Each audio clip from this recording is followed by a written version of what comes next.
Yo soy Paulina Maciel, diseñadora e ilustradora.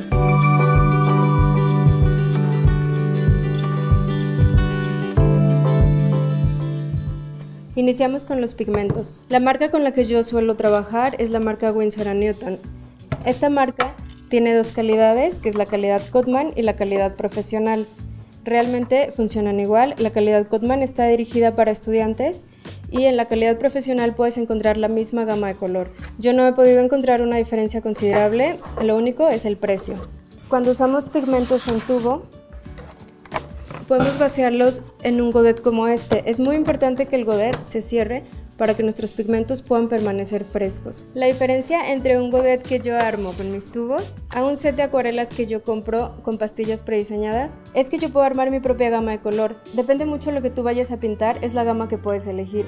En mi caso, que pinto mucho botánica, esta es la paleta exacta que yo necesito. Tenemos otra presentación de acuarelas que son las acuarelas líquidas.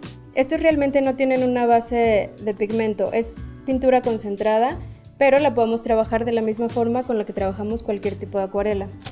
Otra presentación de acuarelas son los lápices hidrosolubles. Yo trabajo con la marca Faber-Castell. Realmente la que más utilizo yo es la presentación en tubos o la presentación en pastillas. En el mercado existe una gran variedad de pinceles. Lo más importante es que sean de cerdas suaves. Pueden ser sintéticos o pueden ser naturales. La ventaja de un pincel de cerdas naturales es que tienen mayor retención de líquido, a diferencia de los pinceles sintéticos. Si estás empezando con la técnica, te puedo recomendar que adquieras un pincel fino, mediano y grueso, que puede ser de número 1, 4 y 6.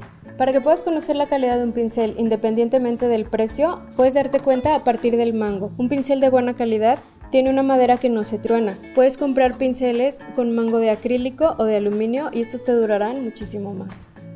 Ahora hablaremos del papel. Podemos encontrar una gran variedad de papeles, marcas, calidades. Existen diferentes tipos de papel.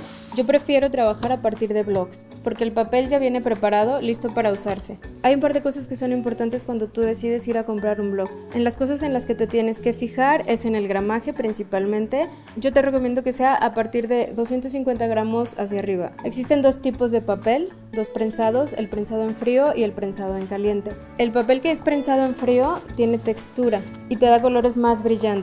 El papel que está prensado en caliente tiene una superficie muy lisa porque al momento de su producción pasa por dos rodillos que son muy calientes y tensan todo el papel y hacen que tenga este terminado satinado. Esto nos funciona mucho mejor cuando necesitamos hacer líneas muy finas.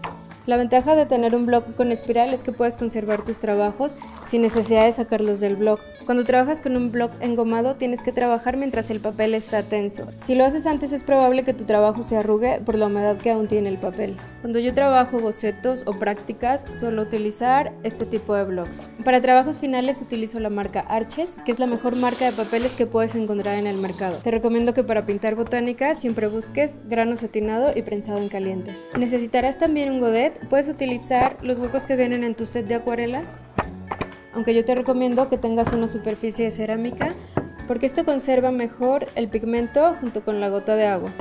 Necesitarás también lápices de grafito. Para bocetar es importante que siempre utilices el lápiz H y para otros ejercicios vamos a necesitar un lápiz blando, uno duro y uno medio. Algunos otros materiales que estarás necesitando son hojas blancas, papel mantequilla.